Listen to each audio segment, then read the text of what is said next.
Modern capitalist societies avoid telling the truth about themselves. Instead, we get those rag to riches mythologies, the Horatio Alger stories, myths about fair play, equal opportunity, self-reliance, freedom, liberty, all those kind of things that they feed us again and again. A system that's been so productive and so wonderful and the like. The two fundamental myths of modern corporate capitalism that I want to treat are the myth that capitalism creates a general prosperity and a well-being, material well-being. That's myth number one. Myth number two, that capitalism creates or bolsters democracy.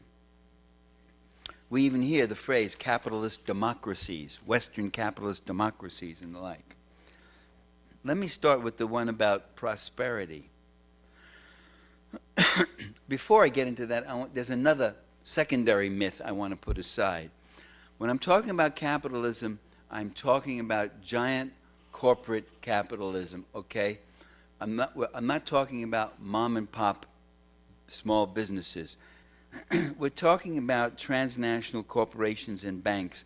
You know, Lenin himself dealt with that question. He said 10 million small businesses count for nothing. A few giant cartels count for everything. It wasn't that he was dismissing or thinking less of the small. He was talking in terms of power, where the power is, who's shaping the condition of our lives, who determines the quality of the air we breathe, the food we eat, the water we drink, the kind of jobs we can have, the images we have to deal with and such. That's not mom and pop. So I want to put mom and pop aside and talk about multinational corporate capitalism. The prosperity myth, that it creates prosperity. Corporations have given us wonderful things, and wonderful for them. Consider some consumer realities. The replacement of public non-profit rail transit systems with polluting, expensive automotive transit systems involving billion-dollar highway systems, millions killed or maimed over the decades who didn't have to be killed or maimed if we had fast bullet, well, as LA had before General Motors bought up all the tracks, ripped them all up and made people ride buses, and then finally got rid of most of the buses and made people buy their own cars. The replacement of local organic food supplies with pesticide-ridden factory farms, genetically modified foods, antibiotic-ridden meats, shipped long distances. For a long time, this has changed for the better. A tobacco industry, several generations of lung cancer.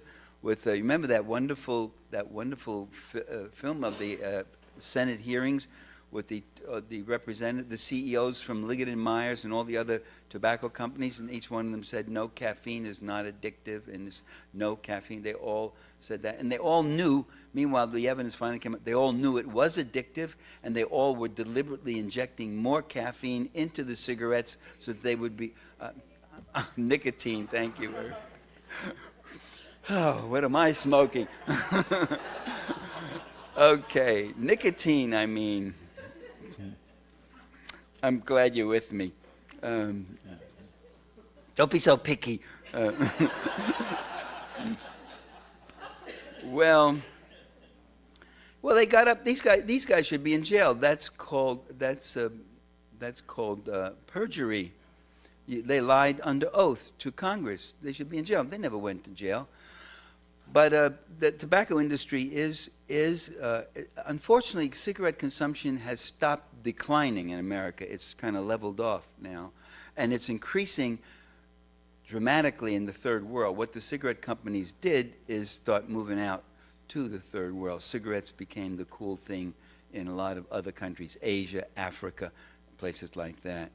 Unsafe at any price. And there's an avalanche of disposable products, cosmetic, medical, whatever, products that keep creating solutions for things that are not problems, trying to get you, convince you that you have this need or that problem and you should buy this and have that.